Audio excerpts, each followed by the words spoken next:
ഇനി ഇതേ വലീദ് ഇബ്നു മുഗീറയെ കുറിച്ചുള്ള ഒരു വലിയ കുറ്റം പറച്ചിലാണത്, പയ്യരം പറച്ചിലാണ്. എന്താണ്? ഞാൻ തനിച്ചു സൃഷ്ടിച്ച ആ വ്യക്തിയെ എനിക്ക് വിട്ടു തന്നേക്കും, ഞാൻ അവന് സമൃദ്ധമായി സമ്പത്തേകി അവനോടൊപ്പം സന്നദ്ധരായി നിലകൊള്ളുന്ന പുത്രന്മാരെ നൽകി അവനെ നേതാവാക്കി, ഇനിയും ഞാൻ അവന് വർദ്ധിപ്പിക്കണമെന്ന് അവൻ മോഹിക്കുന്നു. ഇല്ല, അവൻ നമ്മുടെ സൂക്തങ്ങൾക്ക് വൈരിയാകുന്നു. അടുത്തു തന്നെ ഞാൻ അവരൊരു ക്ലേശകരമായ പ്രമോഷൻ കൊടുക്കുന്നുണ്ട്. അവൻ ആലോചിച്ചു ചിലത് ചെയ്യാൻ നിശ്ചയിച്ചിരുന്നു, അപ്പോൾ അവന്റെ മേൽ ദൈവശാപം ഭവിച്ചു. എന്തൊരു കാര്യമാണ് അവൻ ചെയ്യാൻ ശ്രമിച്ചത്? പിന്നെ അവൻ ആളുകളെ നോക്കി, എന്നിട്ട് നെറ്റിച്ചുളിക്കുകയും മുഖം കോട്ടുകയും ചെയ്തു. പിന്നെ പിന്തിരിഞ്ഞു നിഷേധിച്ചു.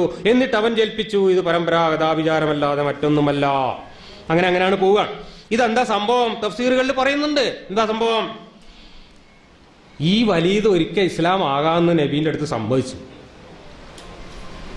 സമ്മതിച്ചപ്പോ മറ്റു പ്രമാണിമാര് അയാളെ പിടിച്ചിട്ട് നിങ്ങൾ അതിന് പോകരുത് എന്ന് പറഞ്ഞു.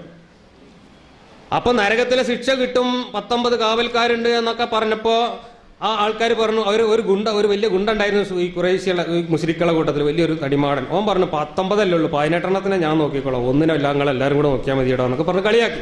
അതിനെപ്പറ്റിയും കുറെ ആയത്ത് വന്നു, 18 19 കളിയാക്കുന്നതിനെ പറ്റി ആയത്ത് വന്നു. അതിന് മുമ്പാണ് ഇത് പറഞ്ഞത്.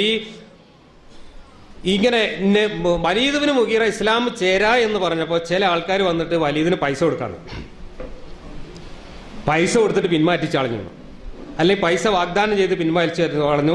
എന്നിട്ട് പിന്നെ ആ വാഗ്ദാനം അവർ പാലിച്ചില്ല. അങ്ങനെ കുറെ കഥകളൊക്കെ ഉണ്ട്, ഞാൻ അവിടേക്കൊന്നും പോകുന്നില്ല. ഏതായാലും അതാണ് നെറ്റി ചുളിച്ചു പിന്തിരിഞ്ഞു എന്നൊക്കെ ഇതിനകത്ത് പറയുന്നത്. ഇസ്ലാമുക്ക് വരാമെന്ന് സമ്മതിച്ചിട്ട് പിന്നെ മറ്റവരെ കുത്തിത്തിരിപ്പിന് പോയിട്ട് തിരിച്ചു പോയപ്പോൾ അള്ളാഹ്ക്ക് ദേഷ്യം പിടിച്ചിട്ട് പറഞ്ഞതാണ് ഇത് മുഴുവൻ.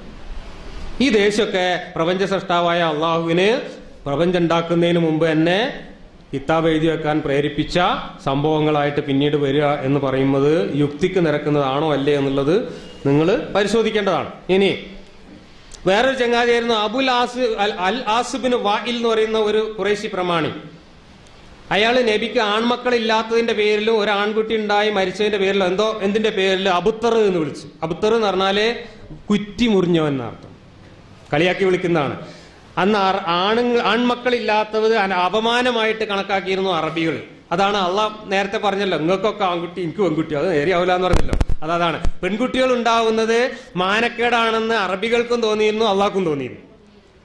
അപ്പൊ പെൺകുട്ടികൾ മാനക്കേടാണ് എന്ന് തോന്നുന്ന കാലത്ത് ആൺകുട്ടികളില്ലാത്ത കുടുംബങ്ങളെ, ആൺകുട്ടികളില്ലാത്ത വാപ്പമാരെ അബുത്തർ എന്ന് വിളിച്ച് കളിയാക്കുന്നു. ഈ അൽ ആസിബിന് വായിൽ എന്ന് പറയുന്ന ഖുറൈശി പ്രമാണി മുഹമ്മദിനെ വാല് മുറിഞ്ഞോൻ, കുറ്റി മുറിഞ്ഞോൻ, അബുത്തർ എന്ന് പറഞ്ഞ് കളിയാക്കിയ വിവരം അള്ളാന്റെ അടുത്ത് കിട്ടിയപ്പോ അള്ളാഹ് ഒരു സൂറത്ത് അങ്ങോട്ട് ഇറക്കി. സൂറത്തിൽ ആകെ 3 വാക്യങ്ങളുള്ളൂ.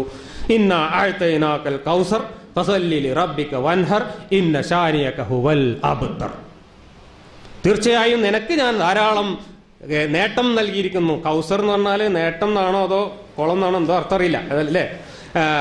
ആകയാൽ നീ നിന്റെ രക്ഷിതാവിന് വേണ്ടി നിസ്കരിക്കുകയും ബലിയർപ്പിക്കുകയും ചെയ്യുക. തീർച്ചയായും നിന്നോട് വിദ്വേഷം വെച്ച് പുലർത്തുന്ന ഓൻ തന്നെയാണ് വാലറ്റവൻ.